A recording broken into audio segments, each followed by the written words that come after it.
Welcome to Women's Social Corner. I'm Janvi and this is WSC Picks. In this segment, we'll go into the realm of real estate. We'll understand it from a bird's eye view to also getting the grassroots level challenges and also understanding the landscape of Ahmedabad. Let's talk to the newly appointed president of CREDAI, Mr. Dhruv Patel. Let's get the conversation going.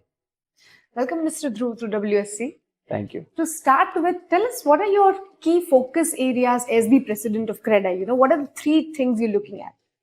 See, basically, CREDAI is a real estate platform association, which is basically developed for the advocacy of real estate-based issues and subjects, developments, ironing out the issues, policy initiatives, taxation initiatives, and more. So basically, the activity is an ongoing process. Today I have become the president, so I will have to take ahead the current issues, current subjects, and liaise with the government and do what is needed. So that is one of the core objectives of CREDAI, and that will be my core subject as well. Today, what has happened is that we all know that Ahmedabad has quite a few exciting things happening. Like GIFT has already picked up. There is a high-speed rail project, which is the bullet train, which is actually on ground. There is massive work happening, which will impact Ahmedabad because it is Ahmedabad to Mumbai. Third is the Olympics, the buzz activity. Exactly. So preparations for that, planning for that has already initiated. Again, the new development plan that is coming for 2041. Which comes up every 10 years. So this year the vision is for next 20 years. It is a very positive sign from the government. So work for that has already started. So we are at a time where a lot of exciting and new things are happening and rapidly. So I think my focus, apart from the daily activities, would be on this core subjects. You did mention a bit about Ahmedabad's landscape, but how do you see it holistically, in the sense like how it is growing, in which direction it is growing, and how do you see the future of Ahmedabad's real estate? In one word, it is going to be fantastic because now a few days back I was mentioning in some other forum also that Ahmedabad has to and will be the focus not only for Gujarat or per se India, but when we are talking about the Olympics or the GIFT city I mentioned, now the world will look at Ahmedabad. And so, as developers, as CREDAI, and even the government is in sync to make Ahmedabad an international look and feel and an international city in next few years. But are there any specific areas that are going to be the thing in future? See, as a real estate, I can say infrastructure is the first thing, which is of course a government initiative and a vision is required for that. As developers, we are the shapers of the city. I always say that when we go out of city or out of country, what we do is we take pictures of iconic buildings right? Or the Manhattan skyline or the Dubai skyline. Now that image becomes the image of that country for us, right? And the same is going to happen to us. So we are thinking in those lines, and we are also talking to government also that we should have some kind of frameworks where iconic buildings can come up. Now tall buildings have already started to come up. Work will be seen in the next 2-3 years. So we should have many of those and some unique structures. So when people come from all over the world, they have this exactly thing of, wow. And so the infrastructure, the planning or the execution or the shapers in our terms, in terms of other facilities, utilities. So it's a holistic approach that is required to frame a city for an international kind of a feel that we are looking at. And you did mention briefly about GIFT City. So now with GIFT City, like it couldn't pick up for so many years, and now suddenly it's the buzzword. Most international companies are looking at GIFT City. But tell us, how do you see it and how do you see its future? Like it will finally pick up, hoping so. See, GIFT is a very not very, but at least a 12 to 15-year-old project. Maybe then Chief Minister, now the Honorable Prime Minister, the vision he had, I think did not percolate to most of us. It was ahead of time. And I think this kind of concept that we see like GIFT, they take time. International finance city. So now in every country has only one of them they can have. So now today when 15 years back you say India is going to be a large economy or one of the biggest economies, people would not envision that. Now we see that happen as a reality, right? And now there's an amazing traction happening in Gift City. A lot of companies have already set up financial institutions and they are all lining up. Again, to add to that, there is a plan being discussed to expand the horizon in the area of Gift City as well. So you can understand what kind of traction is already there today. So I think you need to have a very wide and holistic vision for that, which we now see as a reality. So that's gift from me. Yeah. And as the president of CREDAI, when it comes to policy level, are there any policies that needs to be worked upon, or are there any policies that needs to be introduced? I mean, on a discussion level, what are your thoughts on these? See, basically there are issues going on. It's an ongoing process, thing, because we have urban issues, we have revenue issues, we have RERA that is in place, there are environmental issues, and there are a lot of other issues that happen. So everything is going on a day-to-day basis. But the good part that we see today is that CREDAI has a reputation with the government or the semi-government authorities that we come up with productive, logical and required amendments or suggestions. Very collaborative process. Yes, and it's a process that we have reached, and now people know, or the government knows, that whatever we recommend is going to be good for all. And so we always advocate for such policies, such requirements, and government is quite productive, so we are hopeful. But there's so many problems that you also mentioned about, and we all know about. What's that one problem that you would want to discuss in detail? I think infrastructure and some iconic buildings is the need of the hour for Ahmedabad. If we see from a parking perspective, if people are going to come from all over the world, then that is going to be an issue, and that can be a pain point. But for that, a proper methodological process needs to be in place to handle the infrastructure, the traffic, and then we have good buildings. Like one of the meetings I was mentioning to the authority, the planning authority, that you should have special provisions for iconic buildings, where the normal GDCR, which is the framework in which the construction happens, there are special allowances to make iconic buildings, so people can relate to that, feel pride about the nation and the city, and the visitors can take a very positive outlook about the city and the state and the country. It's an unsaid thing in the real estate industry that most dealings happen in cash, or used to happen. And when we look at the income tax rates, then if we look at the data, most of the times it's the real estate industry or real estate, builders who have this real estate, income tax rates in their place. How do you look at this? I think it's the side effects of being in the industry, or what's your view? I think it's a part and parcel of the industry, because it has been going on since long. But the only problem that needs to be addressed is it is basically in the lands and not in the real estate industry. Real estate developers build on land. Like today we are sitting in center of the city. There this things does not count much. With the income levels rising, also people also want to prefer to go into wide transactions only. And I think for say urban and semi-urban, that is the way forward. That's the way. And being in the industry, how do you see the consumer perception, or how do you see the consumer behavior changing in the current times? Like, what is your idea of the modern consumer? See, the modern consumer is in very sync. I'll give you an industry perspective. The modern consumer, especially if you are talking sitting here in Ahmedabad, is very in sync with that kind of development happening. I'll just give you a data to back that up. RERA Gujarat and for say in Ahmedabad has a compliance ratio of 97% plus. Now 12,000 projects have been registered and 97% is the compliance. So you know what kind of development happens and what kind of consumer acceptance is also there. Because if there is some issue, then the consumer can always go to the redressal forum of the RERA and put up a complaint. So that is not coming. So it gives that the consumer and the market or the development happening is in sync. So that's a very big positive for us. And Gujarat and Ahmedabad is one of the highest compliance driven RERA authorities in the country. So that's a very big takeaway for us. Like RERA didn't have a chairperson for so long, and judgments were like, that's another issue for some other day. It always goes on.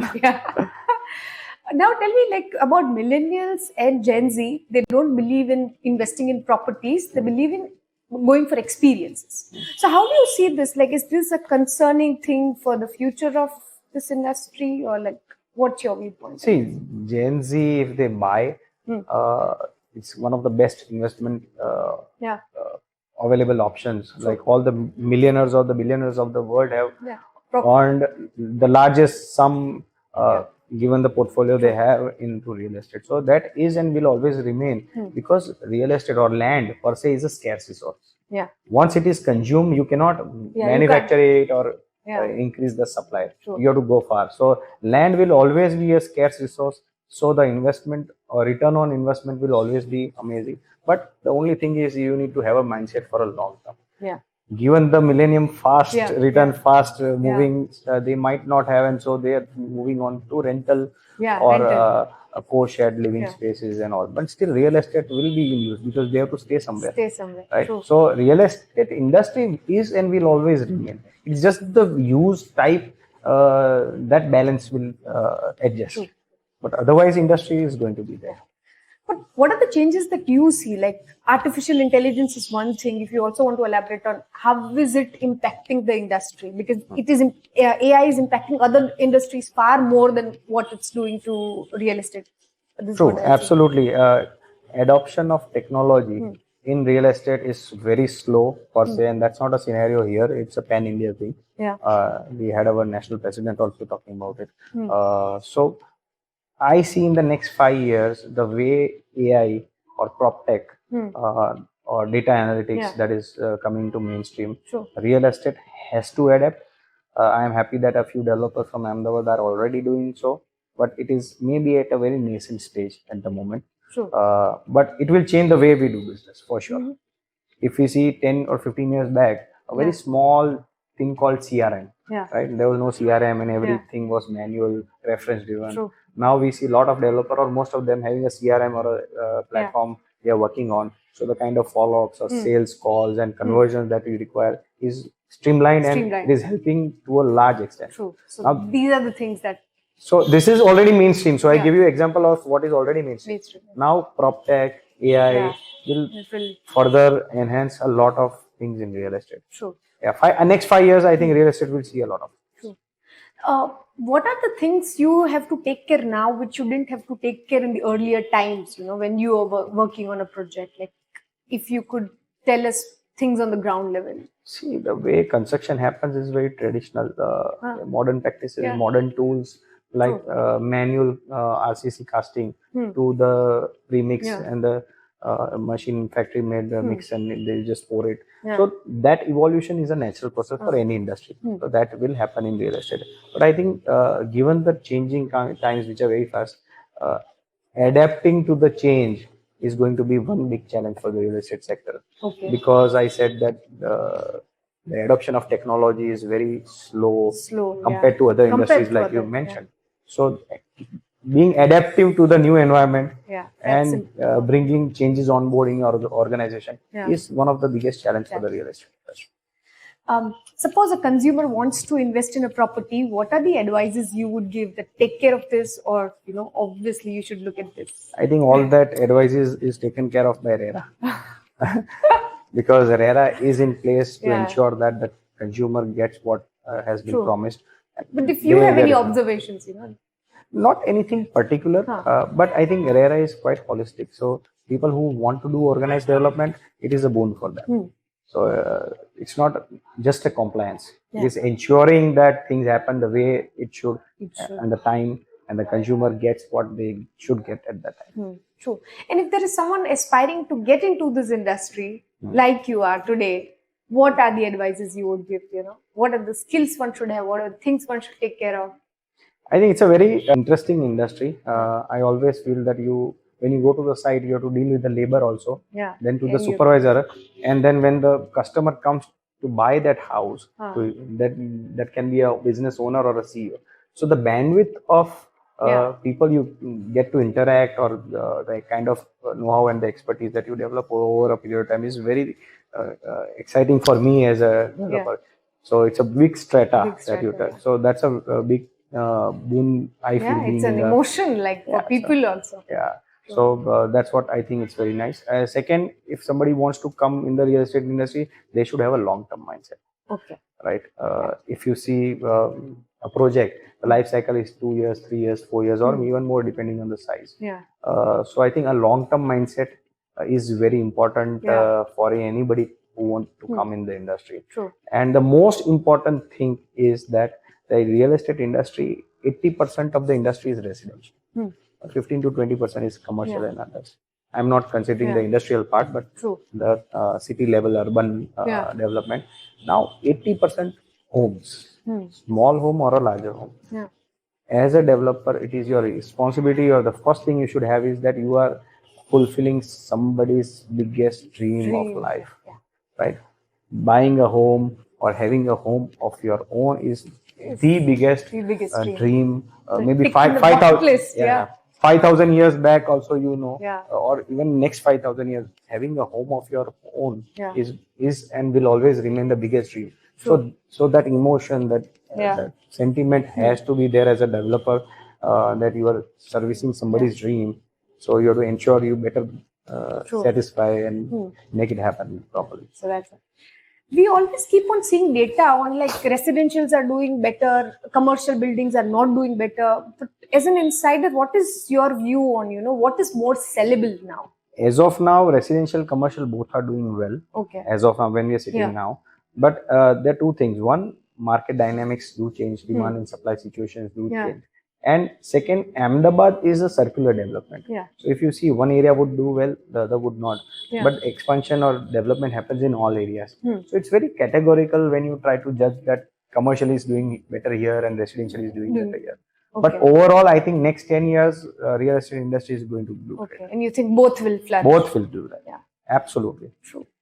Another catchphrase I see in this industry is about sustainability. But tell me how true it is. Like on the execution level, like is there something really happening in that sector?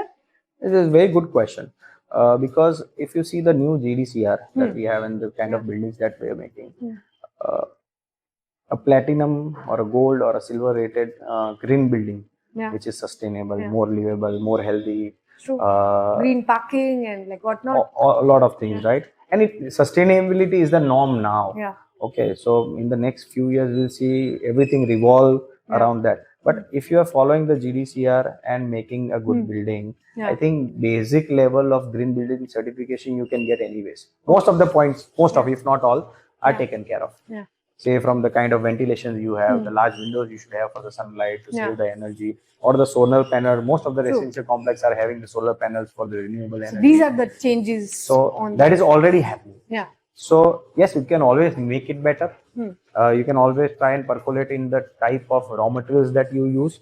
And for that, certifications are already started to develop. They are in place, but there are 7,000 odd products in the real estate industry which are certified green or sustainable, or maybe using some renewable or resources.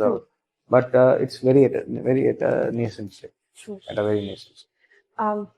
I'm asking this question because I recently interviewed a Vastu expert. Okay. So just want to know that how much do builders look at the, is the Vastu correct of the project? I mean, is this really a priority right now? Are we really taking care of that? I think it is very individualistic. It cannot be called a priority, or you just cannot ignore it. But to a large extent, it does not happen in all the cases. Maybe in buying a land, you may have such views. But see, I have a project. But the consumer concerned about, Ghar ka Vastu theek. Yes, they are. There are people who are concerned. There are people who are not. I'll give you a small example. This project that we are coming up has 4 units in on one floor. So what has happened is that if I can have a Vastu compliant unit X, the second one will be exactly opposite to that. Right? Then how can you have the same Vastu in place? Right? So that is something that... It's a very tricky thing, right? Exactly. But then what happens? Consumers who are Vastu conscious, they will buy those flats. And those who are not, they will go for the other one. And still everybody is happy. True. So there is no project that because of the Vastu, the units are not sold. Right? Okay. We get both types. Just last things. If you could tell about any lesser known things about the industry, which maybe people would know about, or they might have some myths about that aspect of the industry? I think, Or do you think it's just most of the people think that बहुत पैसा है? बहुत पैसा है, or the real estate developments or developers, they are perceived as larger than life, because because of the environment. Things to deal with. Yeah, but what happens is that I myself, I'm into textiles as well, apart from real estate. So I can tell you that if I'm in a textile industry and I'm making products and I'm exporting to 30 countries, but nobody would know. Yeah. Even if I'm large scale, medium scale, or whatever. Yeah. Okay, as a developer, I make 2 or 3 schemes, and And they are then you're the visible on the public road, eye. and they are on the face of it. Yeah. Because it's very easily visible. And that is why this perception also largely happens, because They it's are the very big visible. shots. Very visible. So there are a lot of industries who do amazing work, but they are not visible. But a developer having 5 good schemes in good location, they are visible. True. So I think that is something, a perception, because that phrase jo dikhta hai wahi bickta hai. So it's very visible. True. But otherwise it is not on a broader level. True.